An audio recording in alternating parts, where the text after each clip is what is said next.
What's going on, everyone? My name is Nicholas Merton here at Data Dash, and today is October 13th of 2017. Well, folks, it's Friday, and as always here on the Data Dash channel, we're doing a market recap to cover everything over the past week in relation to cryptocurrency news and price action. And boy, do we have a lot to talk about today. So I'm going to try to fit everything into a decent-sized update and try to give all the information I can in the most clear and concise way possible. All right, so let's go ahead and dive into it. First and foremost, we got to take a look at the market cap of cryptocurrencies. Now, the one thing I think the last real big point I pushed with the market cap of cryptocurrencies was that once we closed above the previous highs of the rebound after the sell-off from all the China FUD and everything, which is over here at $140 billion. Once we passed and closed above that, we were going to start running up in the next bull rally. And so far, that theory has been proven correct. Especially the past day or two. It has been amazing. There's been a lot of anticipation in Bitcoin, which has been the mover for this big leap up in price action due to Bitcoin Gold. And we'll talk a little bit about that in a minute. But again, we are in full mode, full bull market mode right now. There is absolute confidence in the market. There's no fear right now, only optimism. And I think that this is going to continue now that altcoins are at a really cheap discount. We're going to talk about that in just a moment. So again, a lot of optimism. We're right back on track, continuing the uptrend. And I think we're going to see what the crazy thing is out of all of this is we're going to start seeing exponential movement. I think markets are going to go to much higher valuations. We're about to pass the highs of the previous run-up. We're only about, honestly, if I were to round it to 173 billion right now, we're only really about 4 billion away from the previous highs. So, I mean, this is incredible stuff, folks. We're getting close to making all new highs in cryptocurrency valuations. And a lot of it is thanks to the hard fork coming with Bitcoin this October. So speaking of Bitcoin, I think it's time we take a little bit of a topic on, a little talk on the topic of what's going on with Bitcoin. If you all have not been keeping up, Bitcoin is going through another fork, much like what we saw back in August. Whereas Bitcoin Cash was the original fork, we have another fork coming, which is known as Bitcoin Gold, okay? Now, within Bitcoin Gold, it is an attempt to decentralize the mining space, okay? Right now, mining is very centralized, and Bitcoin Gold, out of the two forks that are going to be out there, which is Bitcoin Cash and Bitcoin Gold, is one that is very tailored towards really decentralizing. What originally Bitcoin Cash was supposedly going after, this one is going much more towards the miners and the average common person, because whereas Bitcoin originally is mined now through ASICs, and it's become a very centralized industry that's quite expensive and hard to get into, they are now making Bitcoin Gold, which is giving people like you and I, our GPUs, a fighting chance, because there's no ASIC miners that will be able to be used in the sense of creating Bitcoin Gold. So again, that's the main point that's being driven home here. Now, there's some stuff we'll talk about more about Bitcoin Gold later, but the real quick question is, and I know a lot of you have probably been asking me this, Nick, should I be buying Bitcoin now? Should I be selling it? And of course, you all know I will never give you a clean-cut answer. I don't know what's going to happen to Bitcoin specifically over the next few hours or day, and I can't tell you whether or not this is the perfect price to get in, or you got to sell everything. I can't tell you all that. However, let's take a good look here on the hourly. Okay, well, first off, on the daily, we've had a fantastic run-up, and this has gone up quite fast. Maybe a little too fast for the liking of buying right now. However, if we go here to the hourly, we can see that, it's still remaining relatively strong. It was looking like when this candle was coming in that we were just going to close a lot of this price action within a few hours and that this was overt exuberance. But the FOMO is real right now, folks. People are wanting to get into Bitcoin and get their Bitcoin Gold because I think a lot of people out there think Bitcoin Gold's going to do very well compared to Bitcoin Cash. And the reason for this is because mining has kind of, been out of the space for a while for the average common man. And people are excited about this kind of, decentralizing of the mining scene. Crypto itself is decentralized, and you would think that the creation of it would be decentralized to a sense as well. So again, this doesn't mean Bitcoin is going towards building more flexibility for GPU miners. It's Bitcoin Gold, which is going to be a forked currency. So there's going to be a split. Again, it's interesting to see what Bitcoin's doing right now. To be honest, though, I can't tell you all that I'd want to be buying right at these new highs. It's just not smart to do that. Again, though, I don't think this is the high of the run-up. So if you were to buy Bitcoin here, I don't think you're a complete dummy. But at the same time, I think you could get it at a better price over the next day or so. If you're just patient, wait for it to pull back a little bit maybe. Because the wicks, unless it comes up to close against this, is looking kind of weak right now. If this continues to go lower, you're going to probably see a pullback for the next few days and a cool down. And hopefully, I think what would be great is if we could somehow get a pullback down here and find support at 5,000. I think that'd be awesome. That'd be extremely healthy for Bitcoin. Now, a lot of, I know the bulls out there are going to say, Nick, it's not dropping $600. Well, it just moved up $1,000 within a 24-hour period. I mean, could very well do it. I'm just going to be fair with you all in that regard. It has had a nice run up, but we have to be kind of real here. Things don't just continuously just go up 24/7. They have pullbacks. But again, I don't think we're going to get the China FUD kind of pullback we saw over here. Not that kind of pullback. We might see a little bit of a correction, though, because this ran up a little too quick, in my opinion. But I think the anticipation's real. I'm not going to lie about that. All right, enough about Bitcoin. We'll talk a little bit more about it later. Next up is Ethereum. Now, as you all know, I did a video on Ethereum potentially having a pullback. As we saw, there was a descending triangle here. I'll go ahead and draw it on the chart again. Actually, oh, there it goes. There's my drawing. I don't know why it was not showing. I guess I had my drawings off. And a lot of people were calling me crazy, saying that it was going to go around to 5 million Satoshis. And though it did not hit 5 million Satoshis specifically, it got pretty damn near there. I mean, I was telling people, I was like, look, guys, I'm not selling much of my altcoin positions, but I know damn well that, you know, most altcoins were going to sell off. And with the Bitcoin hard fork coming in, a lot of the anticipation coming to Bitcoin, comparative to Bitcoin, Ethereum was going to drop. And it did. And it pretty much went exactly where we were talking about on the channel. Now, is it going to go lower? Is it time to buy? I don't know. I think that it's much better buying down here than it was buying up here when there was an obvious, clear descending triangle coming into it. And as it broke below there, it was becoming quite obvious that it was that, and it wasn't going to somehow break out like a wedge. A descending triangle is a bearish pattern, and with the breaking of the 200-day, whereas it had a chance over here to break out of it and hopefully see this as a bullish indicator, seeing as it could hold the 200-day, it broke through it, and the triangle became a clear sign that this was going to be a bearish move to the downside. I don't think Ethereum's a bad cryptocurrency. I mean, there's a reason it's the second leading one, and even its valuation is holding pretty steady. I think it's actually been going up. It's just that Bitcoin's been increasing so much in valuation. But again, will it be able to keep up with Bitcoin is the question, because that's what we're considering here as traders. And I'm going to do a trading tip video soon talking about why you need to look at things in Satoshi comparison. Satoshi is the measure of Bitcoin, and using that rather than, you know, Ethereum to USD or like Ripple to USD. You know, you want to use it in the Bitcoin comparative, because at the end of the day, the argument is if you can't beat out Bitcoin, why hold anything else? Okay, outside of the fact of diversification. Okay, so we want to beat out Bitcoin comparatively, and right now I think that Ethereum looks like it's kind of topping over. It might need to catch support down here again and really kind of hold down there and then curve back upwards. We've already gone past a 50% pullback in Ethereum. If you're really, really long-term on it, if you think that Ethereum is going to become the #1 cryptocurrency, I think these are great levels to consider adding, but I'm honestly not adding to my position. I already have a decent position in Ethereum, and I'm just going to be patient and hold it. So it's a long-term thing, okay? Next up is Litecoin. Litecoin is looking very nice for a buy down here. I gotta say, it's come back down to the million Satoshi range. I didn't think we'd get it, but it is down here. And I think that it could be good for a buy down here, in my opinion. I'm not currently adding to my position on Litecoin. I'm considering a position in it, but there's also a few other altcoin positions I'm considering. The big emphasis I really want to encourage to you all is that altcoins are dirt cheap right now comparative to Bitcoin. And much like with the previous runs in cryptocurrency, as Bitcoin moves up, altcoins continue to follow. It usually, in these kind of fork scenarios, it's a flipping game. You have all the buyers coming in to the fork, which is going to be on October 25th, and then what you're going to see is you're going to see a flop where they get their Bitcoin gold and then they rush back to altcoins. It was the same thing with Bitcoin Cash. Altcoins leaped up 20-something% instantly, and I remained in pretty much altcoins during that time period, and I got paid very nicely, even comparative to Bitcoin Cash coming out for people. So again, these are the times you want to start looking to buy these cheap altcoins. You've ridden up the rise of Bitcoin. You've gained a lot from it for those of you out there who are majorly Bitcoin.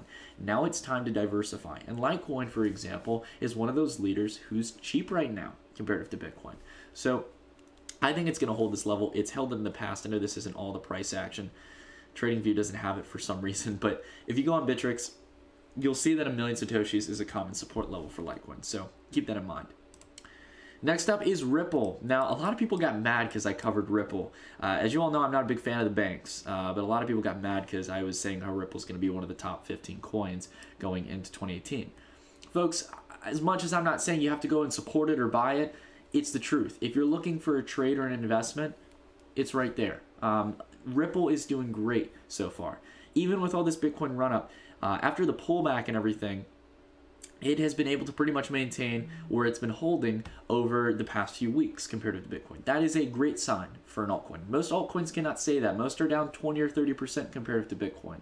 So the valuation of Ripple is actually cupping upwards, and it's going towards its previous highs from the altcoin bubble back in May. So, I mean, I gotta say, it's got the biggest sense of adoption right now. As a long-term play, it could be very very good for your, I think, at least a diversified candidate in the large cap space if you're trying to, step out of Bitcoin a little bit. But again, on a moral sense, I don't really like Ripple that much, but I know that it's probably going to be going up. It's getting adopted. Banks are using it like crazy. Jamie Dimon, which we're going to talk about later, even came out and said that banks are using blockchain. They're using it for money transfers. It's a multi-trillion-dollar industry, and because of that, Ripple has a lot of room to grow, even from its, I think it's like $9 or $10 billion valuation. So again, keep that in mind. I think Ripple at these levels is good comparative to Bitcoin, and I think you could, like I said, I've been saying it for a while, I think you could get Ripple around this 10,000 Satoshi level. I just think it's going to get there probably through 2018. All right, next up is Dash. So we're starting to look at some of the large caps and higher end mid caps. Dash is, in my opinion, at a buy zone. We've had more than almost technically at its lows of today, we had a 50% correction almost from its peak over here on the run up for Dash. And generally, we're on the lower end. We're well below the 200-day, indicating a pretty good signal that this is a good buy. And again, the fact that this is one of the leaders in the space, I think that it's a safe holding. I think it's something you could add to diversify. Remember, as I'm saying, you want to start cashing out, in my opinion, out of some of those Bitcoin positions. Start putting into some of the large players if you want. If you want that safety still, put it into the players that are oversold in the large cap space. But Dash has been doing great. Its valuation has been rising steadily. It's just that comparative to Bitcoin, you don't really see that in this chart. So again, keep that in mind. I think Dash is good. Next up is also Monero. Monero is another leader in this space, and it's the leading privacy coin. In my opinion, extremely oversold from its run-up. Now, it did have too fast of a run-up, in my opinion. This was all due to South Korean volume, but I think that down here, you're getting it at a very nice discount. I'm going to be potentially adding to a position of Monero going into 2018. It's one of the coins that I'm optimistic on in the large cap space, along with Dash and a few other players. But again, right now, the short-term objective is that this is probably going to be starting to beat out Bitcoin. I think that Monero is going to definitely hold its place as the leader in the privacy space for at least the next few months until something like Pivx or something comes along and really tries to compete with that. So Monero at this level, I think, is a good buy. Here on Amise Go, I gotta say, I was talking with one of my mods today. I think it was Pepe, one of my favorite mods, and we were talking on the Discord. We were talking about how people were like, Nick, we love you, man, but Amise Go is not pulling back. It did exactly what we were talking about. We called for a 50% pullback. It's gotten that from 280,000 Satoshis to 140,000 Satoshis. I'm not trying to say, oh, I told you so and this and that, but folks, we're at that correction now. If you followed, the common sense of the fact that this had gone up more than 10x comparative to Bitcoin, and that it was probably time to start cashing some of your positions out, at least 2 Bitcoin, you're at a great level because you've been riding Bitcoin. So you had the great benefit of Amise Go, then you had the great benefit of riding Bitcoin and not losing your Bitcoin comparative, and then now Amise Go is at a great 50% discount. So I would say keep it on your radar. This is definitely a level that I'm starting to look to add my long-term position on Amise Go. I love it long-term. I wasn't negative on it in the sense of long-term potential. In the short term, I was, though, because I know that just like anything else, whether it's stocks, cryptocurrencies, any kind of different equity or currency, things are prone for pullbacks, okay? Especially in the cryptocurrency space. Nothing is invincible, okay? So keep your eye on Amise Go. I think it's a great cryptocurrency for the long run, and I think that being tied with an actual private company and everything that's out there in the space of payments, I think that you're in a good position. So with Amisago. So again, if you all want to learn a little more about it, I have a video on Amisago. I think you all should check it out. It's a good long-term winner, but I think this is a great discount level in my opinion. Next up is Neo. So we're going to hop over here because I know on TradingView we did not have all the price action history on the platform for some reason. Neo has pulled back, cut down most of its gains, and now it's holding back around this 500,000 Satoshi mark. I think this is pretty standard. Most altcoins had the exact same pullback, some much worse than Neo. And I think that this is fine. I think this is a great comparative level if you've been riding Bitcoin. If you're looking for one of the more stable mid caps to go towards the large cap space, Neo is one of those good players at this level. So again, not bearish on Neo. It's still holding. So long as it generally holds 500,000 Satoshis, you should see these as opportunities to potentially buy, not sell. Again, very optimistic on Neo long term. I have no reason to be negative on it. Next up is ARK. ARK is one of the mid caps, the kind of mid caps that I'm still continuously, day by day, I'm getting more and more optimistic about. This is currently holding on the 100-day. This is very nice for the pullback. We had the exact correction we were looking for, more than a 50% correction. The price action around 50 to 70%, and we got it. And it's holding now against the 100 days. So long as it holds generally around there, and maybe we can get a nice curve of the price action and going upward, this could be a very good player. I think ARK is going to continue to grow. It's sitting around, I think, like $2.50 or $3 right now.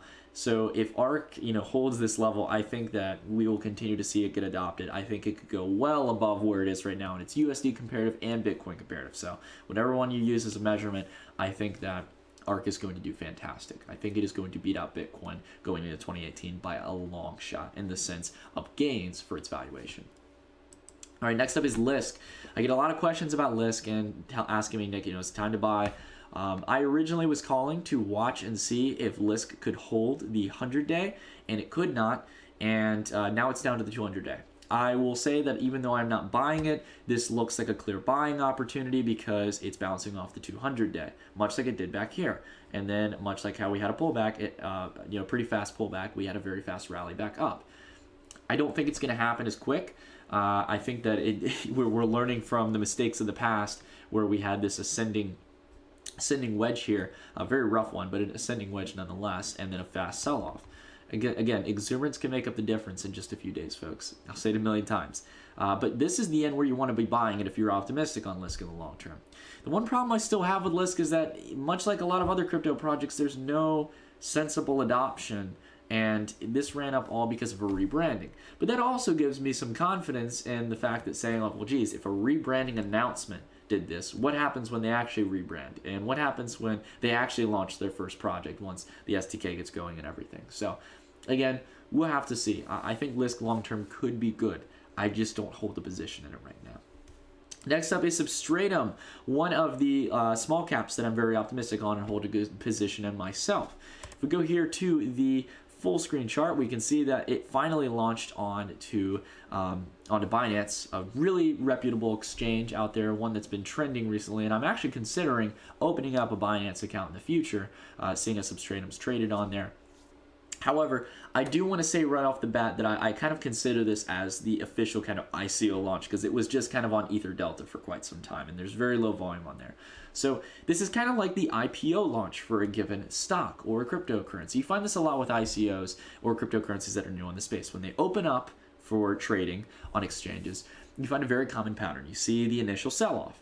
Now, with these kind of initial sell-offs, this is a great opportunity in my mind to get down on the lower end. This has been more than a 50% pullback in its Satoshi mark. I might be doing the math. Yeah, no, actually, technically from the bottom, yes, it was more than a 50% pullback.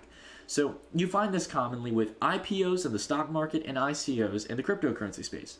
And the reason for this is because usually things launch up way higher than their original ICO investment. And Substratum did just that. It was trading at a higher mark than what people paid during the ICO. And now it had its initial pullback.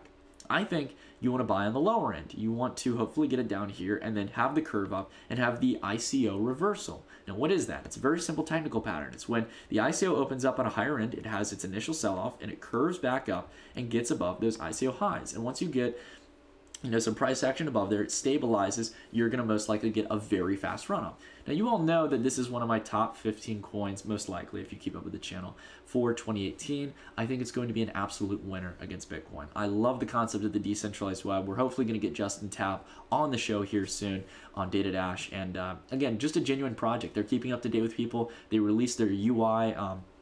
The UI design for their wallet, it's functionable, it's looking great, honestly, as someone who's kind of a design nerd in that sense, whereas a lot of people use the standard wallets in cryptocurrency that look just like meh, like, nothing fancy. They've got a fully functioning wallet that is beautifully designed. So that was something that they recently announced that I was interested in.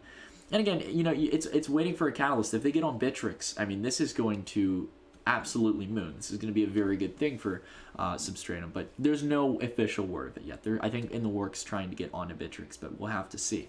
Either way, I think this is setting up for the ICO reversal. All right, next up is Vertcoin. Vertcoin is the competitor in my mind with Litecoin. I think this one with the one-click miner is going to definitely continue to grow. This is a GPU mining based cryptocurrency. They're against ASICs, much like kind of like the theme we're seeing with Bitcoin Gold. And as I learn more about the mining space, I think the biggest thing in the sense of adoption is making it so it's easy for people to get involved in it. In an ASIC mining space, it's not. It's very centralized. In this case with Vertcoin, they have the one-click miner coming soon. And Vertcoin in general has some very interesting price action. Now, it's very volatile, much like most cryptos, where it has these fast run-ups and some relatively quick sell-offs as well. But we see generally that the 200-day is trending up, and it's holding that 200-day.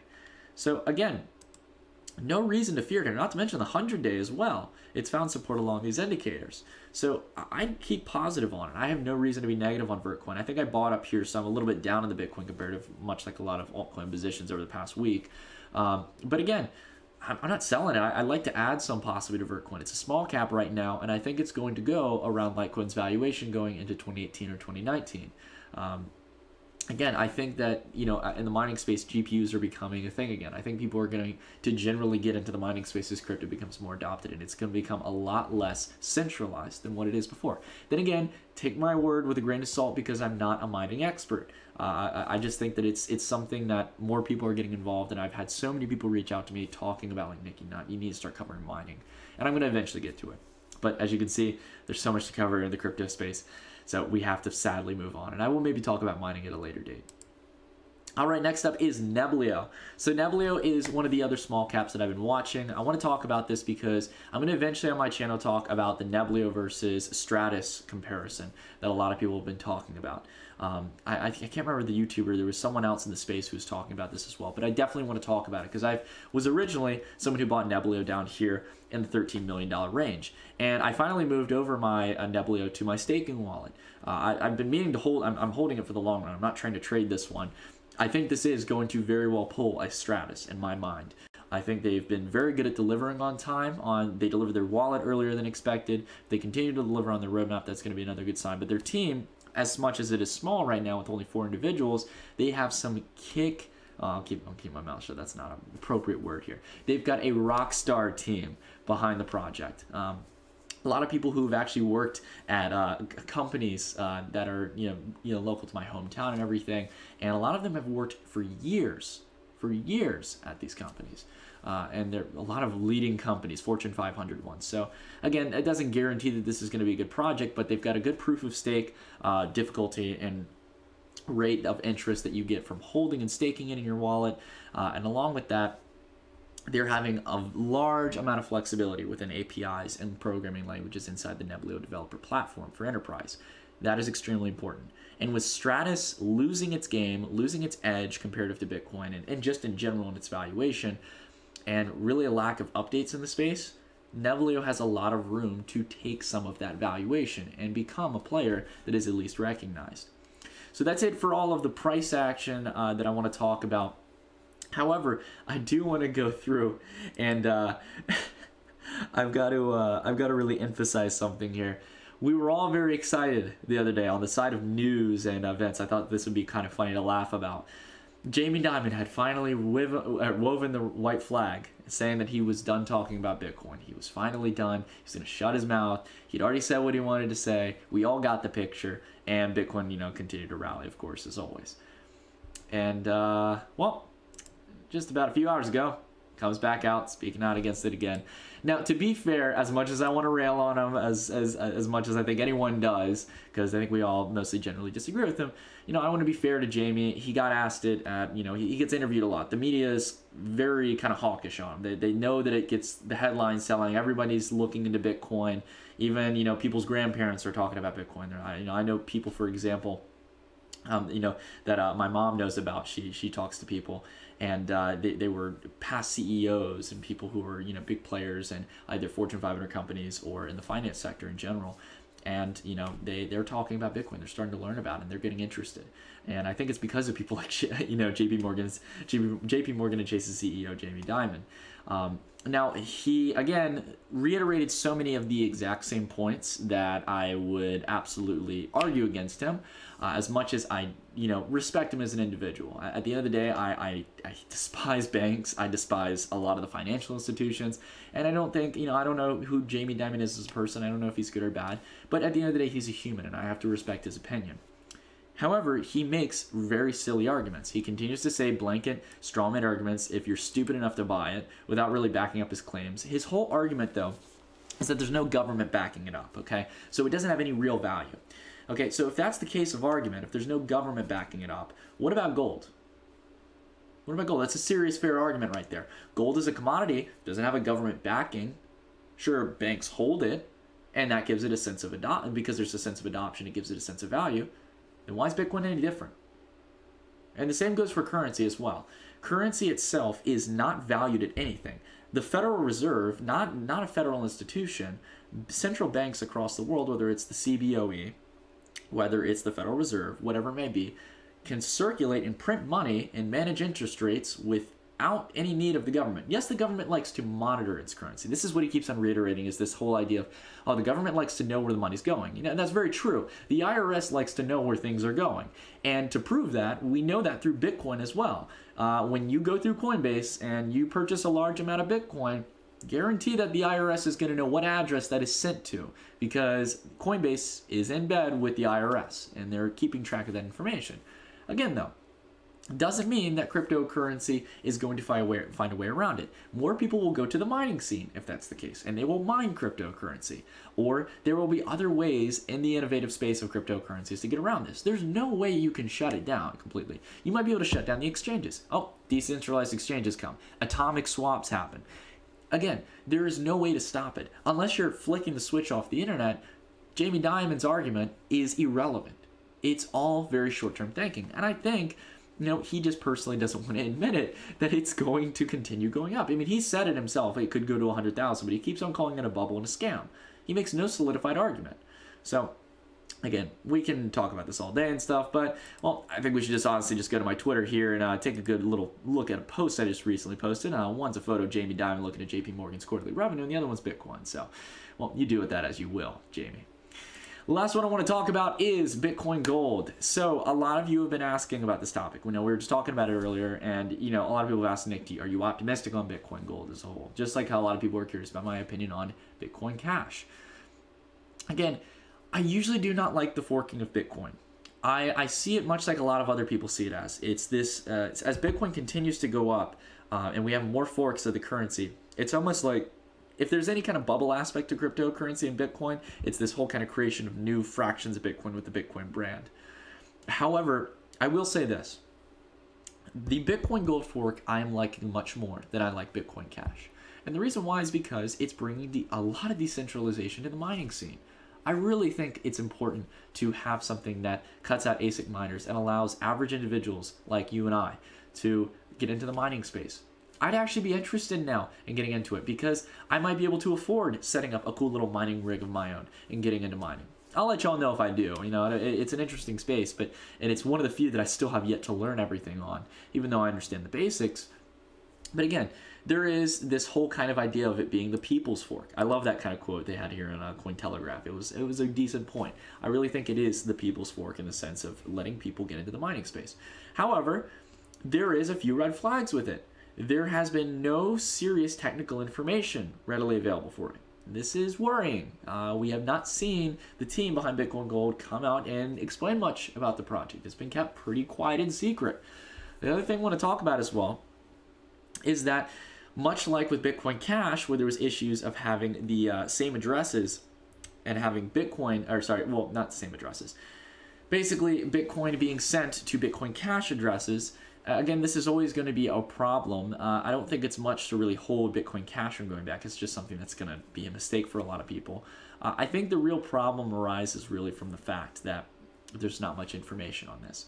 But we know the main argument here. We know the concept of what it's objectively trying to do. And it's going to have the same limited supply, 21 million. I think the block rate is a little bit different. But again, there's the whole question. Oh, and actually the difficulty is the interesting part. The difficulty adjusts practically instantly, comparative to, whereas Bitcoin Cash and Bitcoin Gold, I think, take 2 weeks. Don't take my word on that. Not exactly sure. I'm not a big miner in the space. But again, the difficulty rating adjusts pretty frequently. So I think that's going to be an interesting change. It'll be interesting to see how that affects the value of Bitcoin Gold. But I'm anticipating it. I want to see what happens with it. We already know it's going to happen. It's just inevitable. It's waiting to see what's going to happen. And I think as we go towards new highs in the valuation, I think this could be a catalyst. Now, we might move past this before the 25th. I think we are going to move well above that. But we'll have to see. So overall objective, if you stayed here long enough and you listened to me ramble for this entire time doing the market update, I'm going to keep it short, sweet, and to the point. With Bitcoin Gold coming, we might have another day or two of Bitcoin going up, but I'm going to tell you all right now, the focus should be to buy altcoins. If you were holding altcoins in the start and you're down on your portfolio, I would not recommend selling, because you are most likely going to be buying out someone else's bags on Bitcoin while they're buying all the cheap altcoins. Stay 2 steps ahead of the market. And if it turns out that you were a step behind the market, don't argue it, don't fight it, and don't FUD, and also don't FOMO as well, okay? Ride the waves, be a step ahead of the game, and play it smart and do your research. Okay, everyone? I want you all to play smart. I want you to make some good money, much like we've been doing here at the Data Dash channel. We've been doing great this year, and we're going to keep on doing it as we go onto the 3rd bull rally of cryptocurrencies.